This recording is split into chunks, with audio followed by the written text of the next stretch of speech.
It's the SWP At the Disciple. light, turn left onto the I-91 South ramp. Leaving East Hampton. We played ball earlier today, so it's like 8:30, even though we already finished ball, because of the soccer match. In a quarter mile, merge onto I-91 South. Or football match, USA and was it Bosnia-Herzegovina? I think they're playing right now. I haven't checked the score, but obviously that's like world sport, so it's huge, the World Cup. But for my beloved NBA, two big things happened in the last couple days on the two signature teams of the NBA. So LeBron leaves the Lakers. Continue on I-91 South for 11 miles. And it seems like he leaves in is ignominy the right word? So basically what happened, I mean, the story will come out, but I think reading the tea leaves, basically what they did, they kind of pulled the old, like, you're with your girlfriend or your boyfriend, and you don't really want to break it off, but you just kind of mail it in until, like, she finds the situation untenable and wants to break it off, but then you don't make a great effort to salvage it, like you don't run and chase her. So, she gets the, I guess, satisfaction, if you will, of breaking off the relationship, but you really didn't want it. Or, you kind of dip out and, I guess, cheat. Black men don't cheat. And, you get sloppy and kind of like let her catch you, basically. And then thus she has the impetus to break things off. So kind of the same thing happened with the Lakers. They apparently lowballed him. We knew that he was going to have to take a pay cut. His camp, including like Rich Paul and everybody, had been kind of throwing out there that he wasn't going to take a discount, which something's got to give, right? Because they would basically just be bringing back the same team once they signed Austin Reeves. Actually, I think they would have just lost Hashimura either way. So they'd actually be coming back probably worse, signing LeBron to a max or max-ish type contract. So he was making around, give or take, about $50 million. Keep in mind that Steph Curry is the highest paid player in the league by like a lot. I think he's like into the 60s right now, and he's worth it from like a business standpoint, and you could argue from like a basketball standpoint as well. But this conversation will keep it just to the court. So LeBron was going to be making around 52 at a max. So the problem is, what kind of discount would he give him? So the way the NBA is, you got to kind of rewire your brains, because like 20 million is basically like middle class. That's like nothing. That's just like a rotation player these days. So even if you took a cut down to say 30, it wouldn't give him like appreciable room. Now there's some finagling that they could do with like the Larry Bird rights to Austin Reeves. That's why he intends, in quotation marks, to sign the 4-year 184, I think it is, which is like, I understand the economics of the NBA, the league's booming, it's got a lot of money, and there's like a maximum salary cap, before you hit the apron, and then you get the penalties, but there's also like a minimum amount, so you can't just sit on the money, like you have to spend the money anyway. And Austin Reeves, he did give him a discount before, but even with that, I'm like, $46 million a season for Austin Reeves, like, man, they must. I mean, I know that he's still relatively young, but not as young as you think. I think he's like 28. So this is like his prime now. This is as good as he's gonna get. Now, I think what they're hoping is at the start of the season, before he got injured, he'll replicate that for a whole season. Now that would be nice. His defense is still slightly minus. It's not as bad as it looks. Same thing with Luka. Luka's actually slightly plus. I believe in the analytics. Sometimes though, like some of these things don't jive with the eye test. Like for instance, so far career-wise, Luka's a better defender than Kobe Bryant. Now I know Kobe Bryant was a very overrated defender, but that's still hard to believe, because to the eye it looks like Luka's a bad defender. So I know that this is like one of those it's like one of those moves that's like educated almost solely by the analytics, because like I think the rating, the per 100 for LeBron this past season was like 117, 116 or 117, 115, something like that. So it's just slightly plus. So it kind of makes him look like, I mean, obviously he's better than a rotation player. He proved that in the playoffs, right? Without Luka and basically without AR, and they won. You know, they won against. Houston was without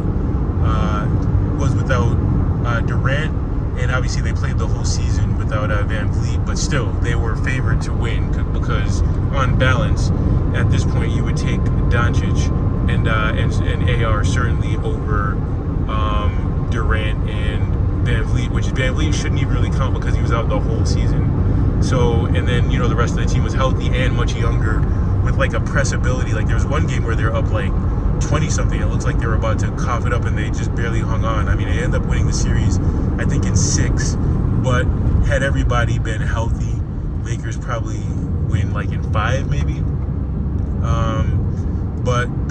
And what, didn't they jump out to like a 3-0 lead? But LeBron clearly used his mind, right? He's not super athletic anymore, but he used his mind, and they won basically with LeBron and like rotation pieces. Hashimura shot the ball really well, and the first 2 games, I can't remember his name from Duke right now, the sharpshooter, 6'5" guy. His name escapes me. You know who I'm talking about, but he was hot the first 2 games and then like awful the rest of the series. So it was basically a LeBron job. But my guess is that they came to him with like 20 million or something insulting. But then again, is any of this workable with him making, to me at the beginning, I was like 30 million should be the number. That's the number. But again, that's only saving him 20, which is a hell of a deal. But, you know, they just picked up Walker Kessler today. And, you know, he's quite a bit more than, I forget what his salary is. And plus they got to extend him if he isn't extended already. So he's probably like 35 or something like that. So that's just the economics of the NBA. 20 million is nothing for the not nothing, but it's like you're just getting like a utility player that usually has like some glaring fault, or he's oversized or super slow or something like that. You're certainly not getting really a difference maker at that price. So I get it in a sense. So basically, you just had to roll the dice. But the issue there is, so I mean, they're probably going to win around 50 games just because of Luka Doncic, really, and you know, then AR. Now, like 3/5 of their starting 5, you know, 60% of them with Walker Kessler are, I won't say it, but you know what I'm talking about. So this will be interesting. They've got to be maybe outside of like Utah, the team that's going that route. And you know, I'm half joking, right? Because obviously you can be a great player of any shade, but this will be interesting. Don't be surprised. What did they win last year? Like 53, 54 games. Don't be surprised if they win less next year. So I think what they're promising Luka is that this will be another kind of like building season, and then they'll really go for it next year. But the problem with that is Luka's 27, so it'll be 28. He'll still be in his prime, but we know with him starting his career at like 15, 16 in Europe, he's not going to be one of these guys who's like really good into his like mid-late 30s or whatever. So that, you know, they're on the clock, and what's to say that he doesn't want to extend with them, because he looks at them like, all right, y'all just like kind of messing around. I don't like it for LeBron though, in terms of like just kind of jumping around. It looks like he may go to Golden State. San Antonio is probably a better fit, but it just kind of looks bad because they were just in the finals and they look like they're knocking on the door anyway. But the West is such where whatever team that comes out almost certainly is going to be injured a guy or two, right? So they're not going to be at their peak unless they are able to just cut through the West like a hot knife through butter, which is like not a thing.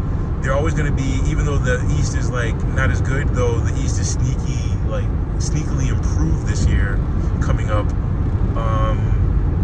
It'll be interesting. I think the East has a leg up because if they're able to, we don't expect them to blow teams out the way that the Knicks did this year, because the Knicks, everything just aligned.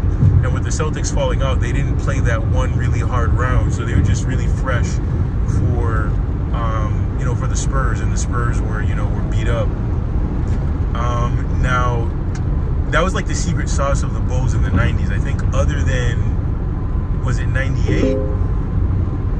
Or was it 97? One of those years they played like over 20 games. And I think 93, maybe they played like right at 20, 21 games. So the number is always 16 to win, right? And back in those days, the first round was just best of 5, so 15. So you basically look at it, whatever the number is, if to win the title minus 15, So if you played 21 games, that means that you were like 15-6. But there were years where the Bulls were like, they In played 2 like, miles, take exit 4 toward Massachusetts 83 South, Main Street. I think like 4 or 5 of the years they played like 18, 19 games. So they would like always sweep the first round and just like kind of cut their way through. But whatever, this is getting long. So then the other big news is Jaylen Brown got traded today. Essentially, like in the short term, basically straight up for Paul George. And then on the back end, I think in 2 years we get a first rounder. Then in 2031 we get a first rounder. And there's a couple second rounders, but second rounders usually don't amount to much. Plus you already have your own second rounder, so it's like one of those things like if you hit, it's like pretty much luck. That means that a bunch of people passed on it, including you, at least once, if not twice. So I don't really count the second rounder much because it's just kind of a crapshoot. You can count on like maybe like on probably one hand, maybe two hands in the history of the NBA, the second rounders of like consequence, like difference making consequence.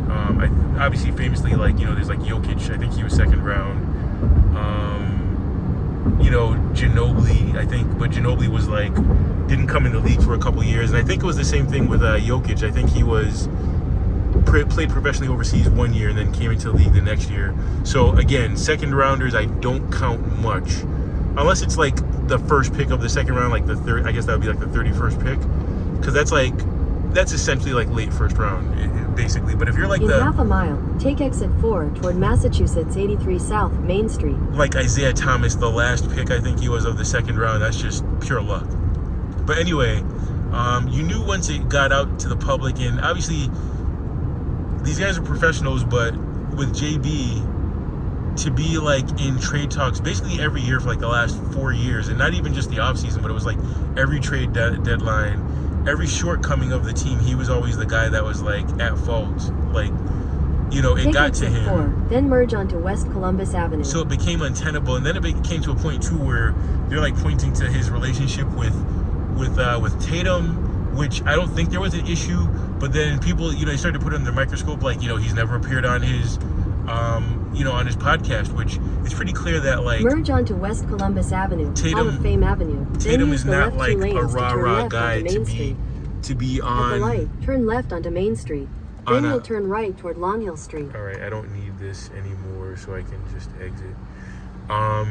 Yeah, you know, Tatum's not like a rah-rah guy to be on a podcast. I don't think it had anything to do with the relationship. As a matter of fact, when they won, you know, he's like my brother and, you know, my partner in crime, my brother, JB, or whatever. I think the relationship's fine. I think if anything, if there is any enmity or issue with the relationship, it would have happened since like now, just because of sometimes people put things out there that you never thought about, even the principles involved in it. And then you're like, and it creates something, you know what I mean? And then once temperatures and like, temperatures and, what's the word? That's not the word I'm looking for. You understand what I'm saying? Like temperatures rise, then it's kind of like all bets are off. And then it drudges up things and people start saying things that they don't necessarily mean. And then it's like point of no return, right? So Brad Stevens probably felt compelled to do something. But again, in the short term, which again, because this team, we played so many extra games because we could never sweep any team, I think, except for the Nets that 1 year. And like just really put teams away and get rest. The core is older than it appears. So we played a lot of extra games. So even though, and then obviously Tatum with the Achilles, they age you. Even if you come back, you look at KD, you know, he's still a great scorer, but he's almost like purely a mid-range scorer, and he doesn't really beat anyone off the dribble or get to the line like he used to.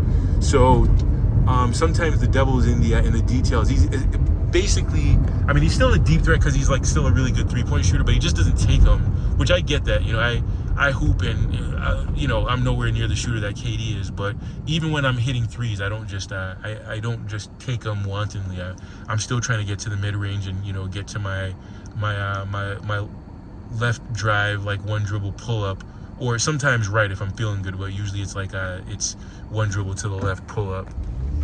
And, you know, KD these days is much the same. So the problem with that is it can look like, you know, you're putting up numbers like, you know, his requisite like 26 like 6-5 or 25, 5-5, however you want to look at it, on really good splits. Where I think he shot like over 50% for like 10 straight seasons or something, maybe even longer than that, which is incredible. Even LeBron, he's had like, I think, a year or two where he was like just under 50%. So mainly due to like role change. I mean, LeBron's like almost always over 50%, but I want to say there was like 2015, that first year with the Cavs, where he's like getting reacclimated.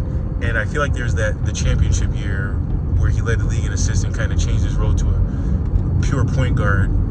I feel like he shot like 49 point something, which obviously, like, you know, by technicality that disqualifies you. So for basically a jump shooting semi-big like KD to shoot not even just barely over 50%, but like pretty well over some years for, I think, since like maybe like 2012 or so, that's incredible.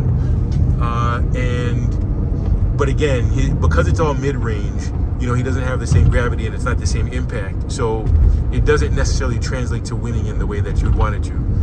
You know, see Exhibit A, you know, the Phoenix Suns, not last year, but the year before. I think they still had a winning record with him in the lineup, but it was like barely a winning record. That kind of belied his numbers. You would think that they would be like on pace of like a 50-something win team. But interesting yellow here for this Supra. I wonder if it's a manual version. I like them, but they're too small, even for me. I do appreciate a small car and tossability and all that, but they're like too small, especially inside. But yeah, so JB, he literally is the Dominique Wilkins of this era, you know.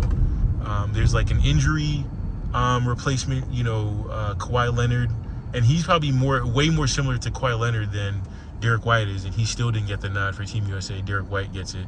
So just a lot of disrespect. And if you remember with Dominique, obviously he didn't, I think he was on Dream Team 2, but that's like kind of like the forgotten Dream Team in 96.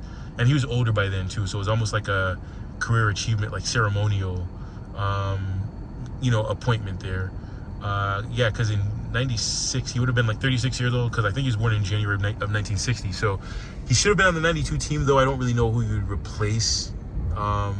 And I think he was just coming off the Achilles as well. So that maybe wasn't disrespect, but it's disrespect in the sense that most people, when they point to snubs, they point to Isaiah Thomas, which ironically, everyone points to Stockton, but Stockton was way better than Isaiah Thomas by 92. So that was not a snub. Even before the Achilles with Isaiah, he'd injured his wrist, and he wasn't the same player really. Even in their championship years, like his last like 4 seasons, he was basically a rotation player. A lot of people aren't ready to have that conversation, but probably even more famously than Dream Team 1 was because I think he might have been healthy in time for the 92 Dream Team. Maybe not, because 92 was his comeback year. So yeah, I think he was injured. Never mind that. But certainly the top 50 all time, he needed to be on that team. I think he was put on the 75th anniversary team.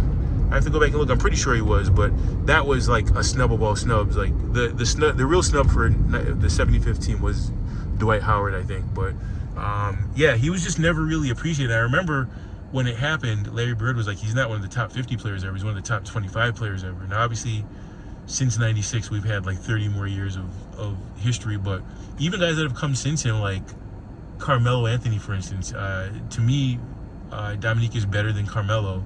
And I think that JB is a direct comparative to, like, in the sense that, like, the analytics don't really like him, underappreciated, seen as kind of like a high-volume scorer, you know, good defender on ball, but, like, not really a great team defender. Dribble is kind of like, but, like, if you look at their numbers, like, in terms of their prime numbers, like, because of his slower start, JB still has an average over 20 for his career. But if you look at his peak, like this past season, you know, he averaged like 29. And a couple years ago when he made all NBA second team, he averaged like almost 27. So, you know, basically Dominique Wilkins type numbers, and better efficiencies too. But, like, if you look at the analytics, it's like barely over point, you know, 100 for, you know, win shares per 48, and, you know, box plus minus and all that. So we'll see how this turns out for the 76ers. Now they have a wealth of talent on the wing. We'll see. Obviously, the key for them is, like, will Embiid be healthy? But to me, the Celtics, this looks like a very similar year to this past year in a lot of ways. I mean, Tatum will be healthy this year, you know, in quotation marks. we'll be lucky if we get like 60 games out of Paul George. He did play really good defense on JB in the playoffs, but you know, he's like what, 35, 36. So, and he makes a lot of money too. I think for like the next 2 years. So it's basically Tatum's prime. Again, we don't expect Tatum to have this prime that stretches to like 35, 36 due to the injury and all the extra playoff runs and everything, because he and JB basically lived in the conference finals for, you know, I think they've been to what, like 5 conference finals. So they've had long playoff runs. This year was, you know, supposed to be a gap year. Then we got like all excited because we looked better than we should have, and then it turns out first round exit. So maybe that extra rest will be very beneficial. But yeah, this season will be very interesting. Obviously, I'm always rooting for the Celtics. I'll be very interested in where LeBron goes. I feel like he's on fall off watch, right? I feel like there's like Wizards Jordan lurking around the corner somewhere that could possibly happen, and this doesn't end as well as it should, because he looked really good in his old man years, these last couple of years. But obviously at this age, like, you know, you could just fall off any of these years at any random point, because he had a slow start this past year too, after taking like the first 13 games off. But as you know, he's like one of my very favorite players. One of my 3 favorite players. So I wish him all the best. If the Celtics aren't going to win it and he goes to say San Antonio, I would love to see San Antonio win it. But anyway, let me get this extra sweat on. The Lord is faithful. Stay with me. God bless.